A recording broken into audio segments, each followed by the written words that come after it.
This next part then is we're going to talk about what is dementia, because a lot of people don't understand it's a disease. Nobody did anything, nobody chose this disease, they don't want it, and they have no control over it. It's an umbrella term that describes symptoms that affect thinking and functioning severely enough to interfere with daily life. So we have cancer, right? That's an umbrella. Everybody knows cancer. But we don't always think about is it blood cancer, is it bone cancer, is it brain cancer, is it breast cancer? Those are all the spokes that come off of the umbrella of cancer. Well, dementia is the same thing. Is it Alzheimer's disease, Lewy body dementia, vascular dementia? There are 70 different types of dementia out there.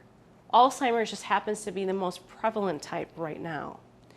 With all of the dementias, though, it typically affects the following areas: that recent memory, how to get here and get home. Language, again, they can't get the words out, or even if they can say pen, or you get them a pen, they might use it as a toothbrush. So they don't recognize the name or the process of the tool. Visuospatial functioning. So for instance, raise your hand when you know what this sign is. It is an octagon. It is red and white. It has, oh, everyone's way ahead of the game. So it is a yield sign. No, I'm just kidding. It's a stop sign, right? It has the letters S-T-O-P in it. Here's the thing. People with dementia will, if they see the sign, their body memory will stop and put their foot on the brake. That's their body memory kicking in. Their judgment, though, is not available to them anymore. So they don't recognize the safety hazards of cars going back and forth. So the body memory kicks in, they hit the brake, they let off, and they go. Pretty scary. And think about how many people with dementia are driving around this community. That's what scares me. And then executive functioning or planning. And planning is anything. Planning is getting up and going to the bathroom. I have to physically stand up. I have to walk around the chairs, around the tables, go out the door, down the hall, through the next door. There's a lot of planning just in everyday things that we do. Brushing our teeth, taking a shower, playing bingo. All of those things take planning. Even singing a song can take planning. Now, these are some of the more common types of dementia. Alzheimer's disease is probably the most common. As I said, it makes up about 60% of all diagnosed. Dementia with Lewy bodies is on the rise. We have much better diagnostic testing. People are also being diagnosed much earlier. We also have vascular dementia, which is like mini strokes. We also have mixed dementia, where they may have Alzheimer's disease and Lewy body. In fact, we had my dad's brain autopsied after he passed away, and he had just a few Lewy bodies in his brain. He had a section of Alzheimer's disease. He also had a big vascular dementia area where most of his occipital lobe, which is right here in the back of the brain, was completely taken out by multiple strokes. So he could only see out of this part of his eye, which, looking back, no wonder he only ate sometimes out of one part of his plate. And then the main one was a disease called agriophysial grain disease, which is a very rare non-hereditary form of dementia. We also have frontotemporal dementia, which we'll talk about here in a minute. Wernicke-Korsakoff syndrome, which is alcohol-related. And this is someone who could be a past alcoholic who has damaged their brain so much that they start to have Wernicke-Korsakoff syndrome symptoms, or someone who has currently or is currently ingesting alcohol. If they're currently ingesting alcohol, they may be able to get dry and their cognition be able to come back, but typically they've also damaged their brain quite extensively. Creutzfeldt-Jakob disease is probably one of the most hard dementias. It'll take people who are exceptionally strong, hunters, fishermen, just bodybuilders, and in a year and a half, they're a vegetable. Their brain literally becomes jelly.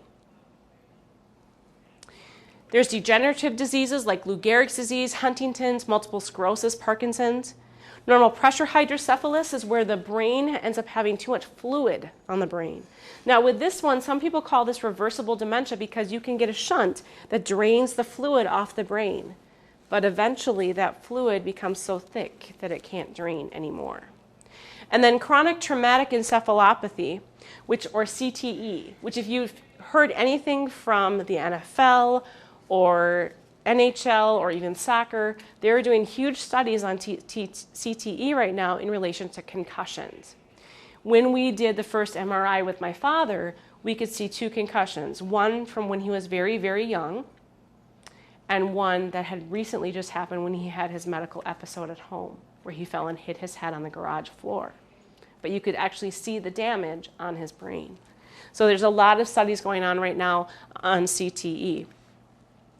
Now with Alzheimer's disease, it is progressive and fatal. People always say to me, well, you don't actually die from Alzheimer's or dementia. Yeah, you do. Both Alzheimer's disease and most of the dementias, it isn't just a forgetting of the people, places, and things. It is the forgetting of the functions, the ability to walk, the ability to swallow, the ability to talk, the ability to breathe, for the heart to function properly. The brain doesn't just shut down the thoughts, it shuts down the organs of the body too. So it destroys a person's memory, ability to learn, reason, make judgments, communicate, physically and emotionally function, and carry out daily activities. It can also change their personality. But unlike frontal temporal, where that person's personality will do a 180, Alzheimer's disease seems to ramp up the characteristics of the personality.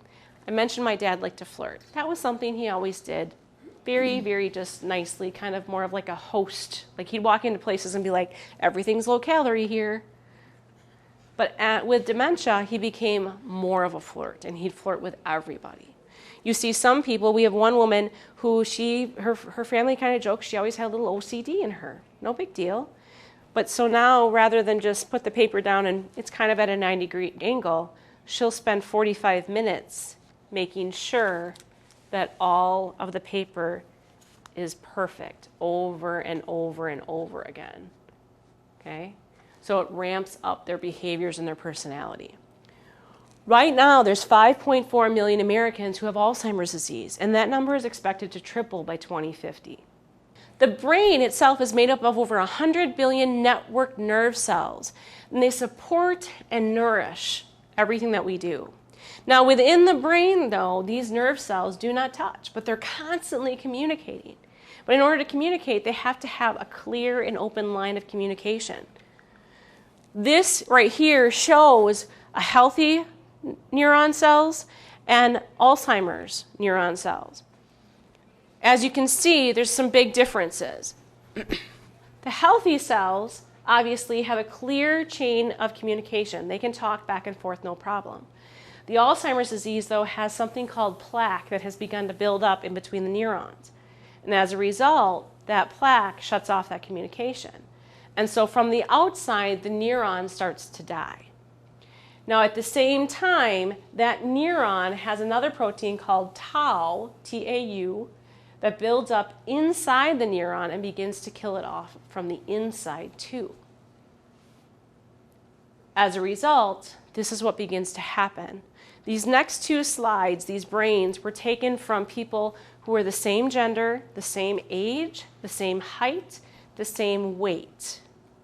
So they should be basically the same. What do we think? Are they the same? No. What's different about them? You can see the deterioration from the Alzheimer's brain. Yep, you can see deterioration. There's big holes that are coming up right here. How about the color? Is the color the same? No. The Alzheimer's brain, it looks like it's inflamed. What about the size? Are they the same size? No. Again, Alzheimer's begins to shrink the brain, actually shrink it. So again, same size, same height, same weight, middle stage dementia. I don't even show the late stage because it's basically a skeleton, okay? Middle stage dementia. What do you guys see that's different? Big holes. Big holes, right? Look at this big black hole right here. And there's none here. Now, what's important to realize, too, is that hippocampus, remember I said that most dementias start in the hippocampus? It's this organ of the brain right here. The hippocampus is where the short-term memory goes in and it's made into long-term memory. So again, your ability to remember how to get here and go home. Your ability to remember positive Paula, okay? The next time you see me. That goes in there and is stored. In the Alzheimer's brain, where's that hippocampus? It's completely gone, right? That short-term memory is gone. So now, you guys, imagine that you're sitting next to that person who you love the most. Remember, I had you vision that person. Now, throughout this training, I'm going to have you vision that person. Okay, so I want you to close your eyes for a minute, and I want you to envision their hair and their eyes and their nose and their mouth, the person that you love dearly in this world. Because, see, my dad and I were pretty much best friends. We loved each other a lot.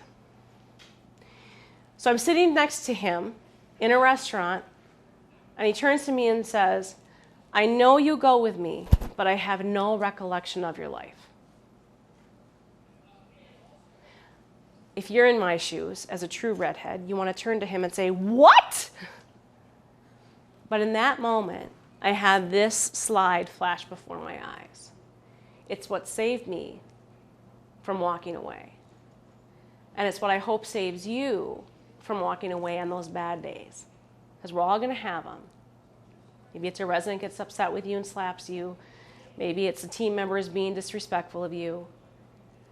We need to flash to this because the people that we care for at Azura have no control over what's happening to them.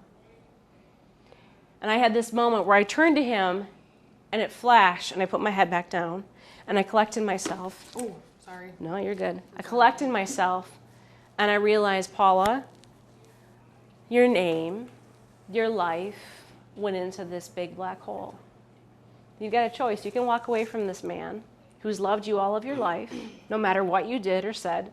I was an interesting teenager, so I can only imagine, okay? Or I can love him anyway. I can support him and be there for him every step of the way. And so I made that choice in that instant. And when I looked at him, I said, Daddy, it doesn't matter. I love you, and I'll make sure that our life story goes on. And I gave him a hug, and we just kept eating. And about 3 weeks later, my dad stopped using my name. The only time he would recognize me, even at the end, was if I got to where he was living at the time, whether it be at the other nursing home or at Azura, by 9 a.m. After 9 a.m., I was just a really pretty caregiver or person in his life. I realized that. But the last 3 years of his life, he never said my name.